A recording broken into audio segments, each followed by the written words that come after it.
and turning it on last year, and if you think that might be the case this year. Well, we're hoping this is the case, right? But I think a little bit is not one answer. There's not one reason why we're not getting the sacks, the production we had last year. So we're just working on refining techniques. I think, again, each week we've had as a coaching point what we term quarterback points, because we felt all these quarterbacks, the majority of them we've played, have been able to hurt you coming out of the pocket. And so we've stressed points, and so it's a fine line, stressing staying in your pass rush point and creating a move to get a sack. So, and I think we're probably, earlier in the Oklahoma game when the quarterback got out and got away from us and how critical those downs were, I think we've been stressing points and keeping him back there, and those kind of things is our big point of emphasis right now. It looked like Khalil and Shah maybe got their most extensive work, certainly together against Florida. Just looked like naked eye, looked like they played pretty well. What was kind of your evaluation? Well, I think Khalil and Shai have worked themselves into what I'm saying now. They can play in critical situations. They're in the rotation. Really, right now we're playing 5 tackles and 5 ends. We're playing 10, and at this point, our motto this week is every play is a 4th and 1. This game's a 4th and 1, and so the guys that are producing on the field, the guys are going to play. And so right now we have a pool of 10 that are all going to be in there. Did you talk about Arkansas's offensive line and just they're throwing a little bit more than they did or than I thought they would, but just the smash mouth approach that they usually take? Well, they do, and Coach Azani was with Coach Bellum at Wisconsin, so we understand their approach, and they want to run the ball, they want to eat up the clock, and they want to double team, and so we've embraced that, and that's what we're working towards this week, and I think it's not tempo, so it's a matter of more mental toughness than it is physical toughness. So it's a game of leverage and a game of mental toughness. Does your rotation change any against a team that likes to run the power attack versus a team that likes to throw the line? Yeah, I mean, I think especially in a shorter yardage, 3rd and short, 4th and short, where you think they're definitely going to run it, I think you're going to get your biggest, most physical, most leveraged players in there.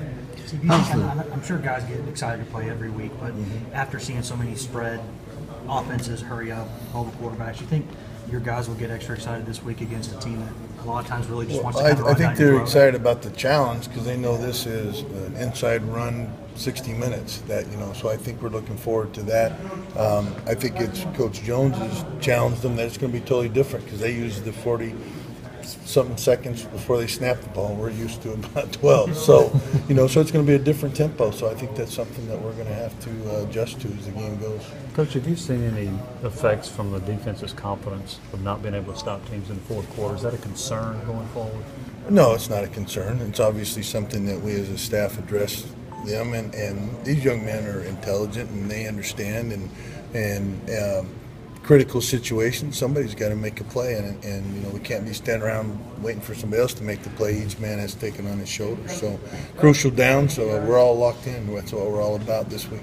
How have things changed for Derek with Kurt out? I mean, in terms of how he's getting blocked and how teams are focused on him. How's just a game? Well, I think it allows teams to focus on him a little more. We're moving him around a little more, though. He's playing some different spots, so we're trying to game plan and put him in advantageous positions.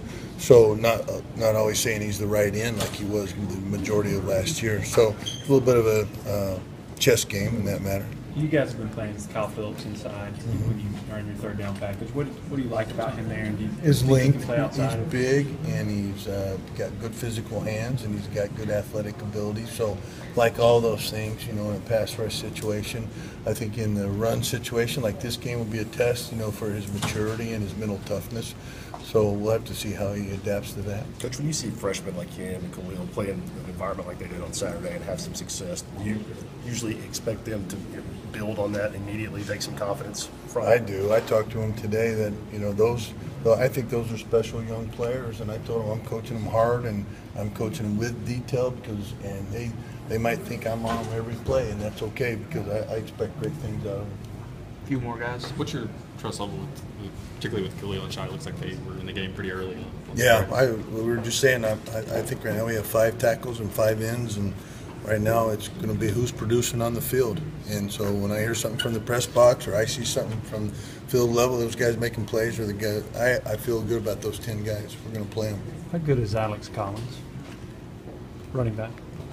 I'm gonna tell you why he's got my vote, because he is one physical man, and we talked about how handling Barnett's and stuff. I've seen him decleat 2 or 3 guys on chip blocks. I'm talking about knocking them off their feet. So he is one physical man. As a runner back, what impresses you? His quickness. His speed is probably, not breakaway speed, but his initial quickness, his feel for the play. They're highly coached in point of aims on certain plays. You know exactly where he's going, and if you're in the way, he's running over you. 2 more.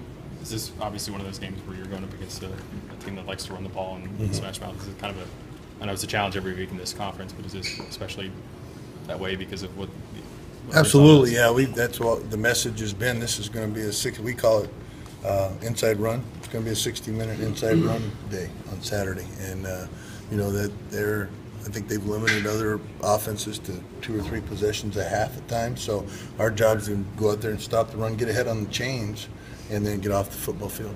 Steve, I think we've all, seen what kind of a competitor Derek is.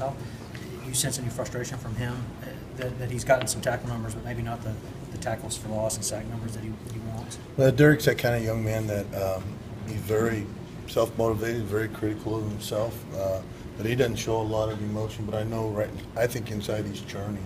I think right now he understands the situation, that he's not playing at the level he's capable of playing. Thanks, Coach. All right, thanks, guys. Thank you.